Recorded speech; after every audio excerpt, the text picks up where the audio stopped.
Ladies and gentlemen, this is how SmackDown should be. They put on a banger tonight, and it was literally a banger from start to finish. We saw ourselves the return of Brock Lesnar.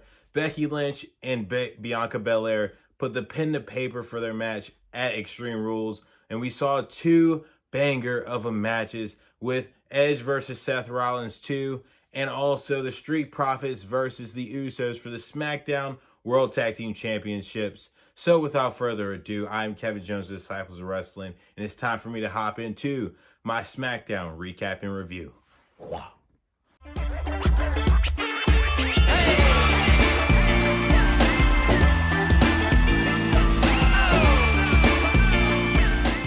So we start off the show with the Tribal Chief, and he comes out with the Bloodline. Of course, his cousins flanking him left and right, and of course, his counsel, Mr. Paul Heyman. And they come down, and of course, we're in Madison Square Garden. So Roman Reigns lets Madison Square Garden know that the Bloodline runs WWE, and Roman Reigns is the head force of that, and they need to acknowledge him. Now, of course, while MSG is chanting Roman's name, we hear the music of the Beast Incarnate, Brock Lesnar. He comes down, and the place is going crazy. We see these two go face to face, and this ends up bringing the Bloodlines, Jimmy and Jay, forward to go toe-to-toe with Brock Lesnar. And he, of course, laughs. And once his music stops, we see Paul Heyman go up to Brock and just ask him, why? Why did you pick Roman? We could have gone after any other champion together and just conquered them. And, of course, Brock laughs and he goes, why didn't you tell Roman that I was going to be there at SummerSlam? And this is a shock to everybody, even to Roman Reigns. And Roman just takes him and his cousins, and they both leave the ring because this was just pure disgust in Paul Heyman. So as they're walking away, of course, like old time's sakes, we see Paul Heyman introduce the Beast Incarnate, Brock Lesnar. And then we see, of course, Brock enjoy the old times, but says, before you get fired by Roman, accept my challenge. And of course, while this happens, Brock gives him 5 seconds. And as the time runs out, he looks to F5 Paul Heyman, and we see Roman Reigns hit the Superman punch on Brock Lesnar. But Lesnar just eats it and goes for the F5 onto Roman Reigns. And then we see the Usos come in, and they both super kick him, and he eats that too. And he introduces the Usos to Suplex City. And we see Brock Lesnar staring down Mr. Roman Reigns and Paul Heyman as they go up and retreat. Now we get straight to business into the ring, and we start off with a nice fun 10-man tag match as we have the Mysterios, Shinsuke Nakamura, Big E, and Rick Boogs taking on Bobby Roode, Dolph Ziggler. We have Otis. We had Apollo and Sami Zayn. Boy, that slipped my mind completely. But it was a nice showcase of the mid-card. And even at the beginning, we saw in the middle of the entrance of Shinsuke Nakamura, Sami Zayn ends up interrupting the entrance. And he talks about how much he loves New York City. And even brings out a New York City legend. And it was the Atlanta Hawks' Trae Young. This was great. I liked every bit of this. Because in context, of course, Atlanta took on the New York Knicks, and Trae Young had a heck of a showing and mopped the floor with the Knicks taking them out of the playoffs. So the Knicks, New York hates Trae Young. And boy, you could hear all the boos. So this was great. We even see Trae Young get kicked out from ringside later on as he started to interfere in the match as he went after Rey Mysterio. And then we see all the officials come out and escort Trae Young to the back. That was pretty fun. And overall, it was a nice, fun match, showing off every member of the mid-card, even seeing for the win a double 619 by the Mysterios and the big ending as Big E gets the pinfall victory for his team. Then Caleb Braxton ends up interviewing Big E at the end of the match and asks what is next for Big E as he has the Money in the Bank. Big E, of course, takes his time and shows everyone the Money in the Bank and says, of course, with this, that means that this is next, and sends a warning shot to Bobby Lashley and to Roman Reigns, letting them know that they will feel his power. Now, next up, we have ourselves the official contract signing of Bianca Belair versus Becky Lynch for a match for the Smackdown Women's Championship at Extreme Rules. And out comes first is Bianca Belair with no sign of Becky Lynch. And we actually see Bianca, before she even signs the contract, she talks about Becky, saying how much she respected the man and how she respected the act of Becky Lynch and taking on all challengers and never backing down from a fight. But after seeing the way that she's returning, just dodging every fight she can, she understands that she really don't have that much respect for Becky anymore. And as she signs the contract, out comes Becky Lynch with this humongous fur coat and these huge sunglasses that literally were too big for her face. But she looked bossed. She's looking to really get over this heel figure, and I'm liking it so far.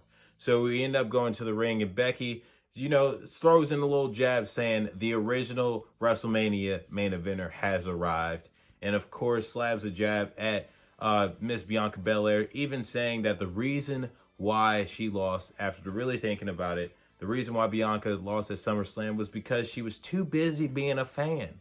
If she really wanted to be a fan so bad, she should go out to the crowd and buy herself a little ticket and see Becky Lynch live in person, instead of getting in the ring and losing in 20 seconds.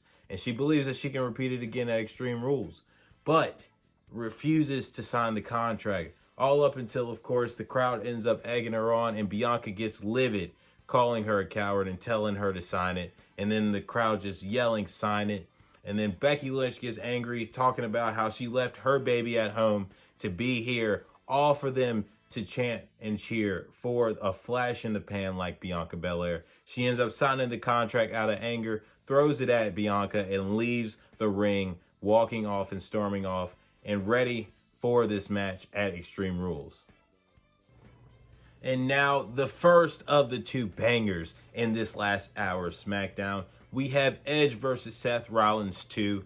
And we start this thing off with these two having a great and even feeling out process. And these two go right into it, all up until Seth Rollins is able to drop kick the left knee of Edge, leaving him a little bit froggy when he gets up and very perplexed, as in their first match, Rollins really focused in on the previously injured neck. But, of course, we end up seeing Edge start to make his pieces as he's starting to put the pieces together in his offense. He ends up shoving Seth Rollins into the ring post, focusing on that left shoulder. Now, of course, we end up seeing as Seth Rollins and Edge both look for to really gain control. We see Seth Rollins end up being able to knee drive Edge outside of the ring, hitting a nice tope suicida as we go into commercial break. And we come back where we end up seeing Edge being taken control over, as Seth Rollins is beating him inside the ring and outside the ring, hitting a nice flying knee from the springboard position. Then we end up seeing Seth Rollins hit 2 glam slams on Edge for a near fall. And then these two both go neck and neck and trade reversals, leading up to Edge hitting the pedigree for a near fall. And then we see, as Seth Rollins rolls out of the ring to recover, we see Edge go up to the top rope, and we see him hit a nice crossbody onto the outside as we go into the break. After the break, we see that Edge is still in control, and then we see, of course, Edge go for nice submission holds, where he goes for the Edge-o-matic and the crossface, to where Seth Rollins is able to break out of both of them. Then we see Edge try to lead up with the spear, and this ends up getting reversed into the spinning neck breaker. And then we end up seeing Seth Rollins try to go for the stomp, and this ends up going for a nice spinning power bomb. And these are both for near falls. So we end up seeing these two go up again, and they're going back and forth. And we see Seth Rollins go for the buckle bomb, and as he's looking to set up for the stomp, Edge hits a spear for a near fall. And then we see these two end up grappling, leading up into the corner where the referee can't see what's going on. So Seth Rollins hits a low blow on Edge and literally super kicks this man to death, as he ends up going for 3 super kicks to the face and leaving Edge motionless on the mat. And as Edge looks to get back up, we see Seth Rollins hit the stomp. And as he knows he has this in the bag, he slowly walks to Edge and pins him for the 1, 2, 3 and gets the victory in their part 2. After the match, on the other hand, we end up seeing officials, especially Adam Pearce and other referees, come down and put Edge on a stretcher. And as he's getting carted out, he is accompanied by Rey Mysterio, and he was taken to the hospital.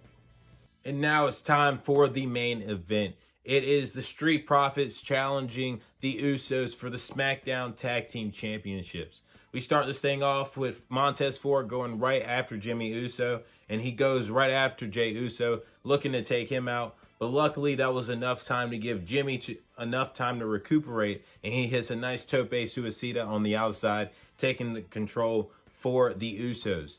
Now we go back into the ring after the break, and both teams show great chemistry with great tag team action, all up until we see D'Angelo Dawkins ends up coming in and taking the momentum for the Street Profits, taking out both members of the Usos inside the ring, setting up for Montez Ford to hit a nice and beautiful tope con hero on the outside, taking out the Usos going into the break. Coming out of the break, we end up seeing D'Angelo Dawkins and Jey Uso both going neck and neck and end up both beating each other down until they're both tired. So both guys are looking to both get their respective tag partners in. And Montez Ford gets the hot tag, and he runs wild. He ends up flying across the ring, just taking out both guys of the Usos, and then ends up just running wild with one shoe on at one point.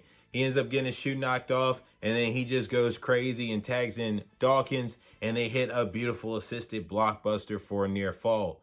Now we end up seeing a smooth no-look tag from the Usos, setting Dawkins up to be super kicked by Jey Uso, and this ends up setting up for the Uso splash, and this was for a near fall. Then we see things start to break down once again as both teams are looking to both go for their finishes. We end up seeing Montez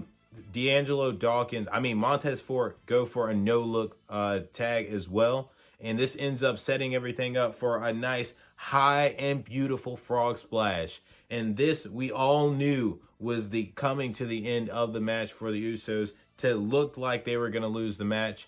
But we end up seeing the Tribal Chief interfere himself into the match and lock in the guillotine onto Montez Ford. And as everything's going on, we see, of course, the other members of the Bloodline, the Usos, start to take down Dawkins on the outside. And all this is the setup for Roman Reigns to accept the challenge of Brock Lesnar. He says that once I'm done with Finn Balor and I smash him, then I'm going to smash Brock. And this cues the lights to go out. Smoke comes from the stage. And then the lights turn red. And we all know what that means. If you've watched NXT, you all know what this means. This is OG Finn. This is the Demon. Finn Balor has come back, and he has come back with the Demon. And as he's made his way down the ring and down to the ring and into the ring, the Demon is staring down the Bloodline.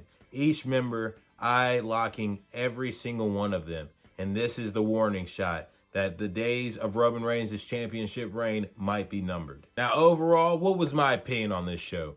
This show was amazing from the start to finish. This was a beautiful showcase, and I'm mad that this was at MSG because that means they only did it for their crowd.